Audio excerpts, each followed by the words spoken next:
Hi friends, ఇక్కడ మిల్లెట్తో చెక్కిలాలు అయితే చూపిస్తున్నాను.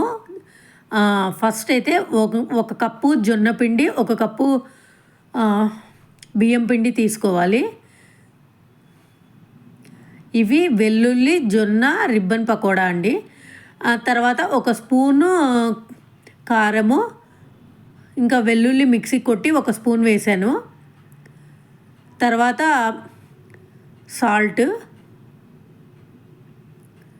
నువ్వులు కూడా వేసాను ఒక 2 స్పూన్స్. తర్వాత బటర్ అయితే వేస్తున్నాను. మీ దగ్గర బటర్ లేకపోతే హాట్ ఆయిల్ అయినా వేసుకోండి. నేను ఇక్కడ 4 స్పూన్స్ వేసాను. బటర్ ఫ్లేవర్ అయితే బాగుంటుంది. బటర్ గార్లిక్ ఫ్లేవర్ రెండు కలిపితే ఇంకా చాలా బాగుంటుంది.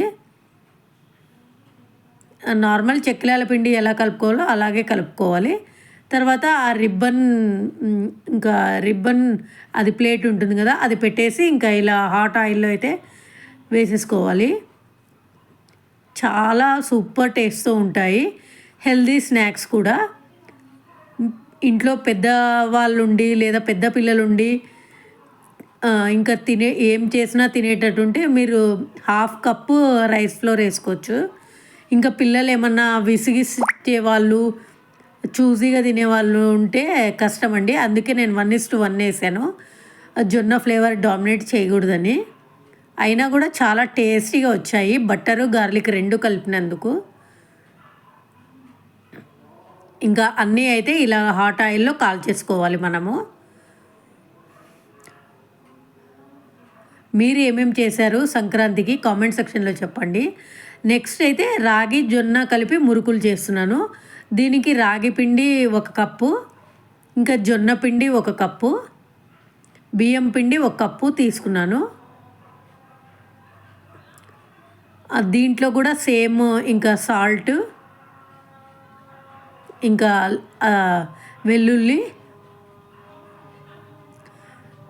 ఇంకా కారము, దాంట్లో నువ్వులు వేసాను కాబట్టి దీంట్లో వాము వేసాను. ఇక్కడ బటర్ వేస్తున్నాను. మీ దగ్గర లేకపోతే హాట్ ఆయిల్ వేసుకోండి. వాముని ఇలా చేత్తో నలిపి వేయండి, మంచి టేస్ట్ స్మెల్ వస్తుంది. ఇంకా గోరువెచ్చటి నీళ్ళతోనే తడపాలి.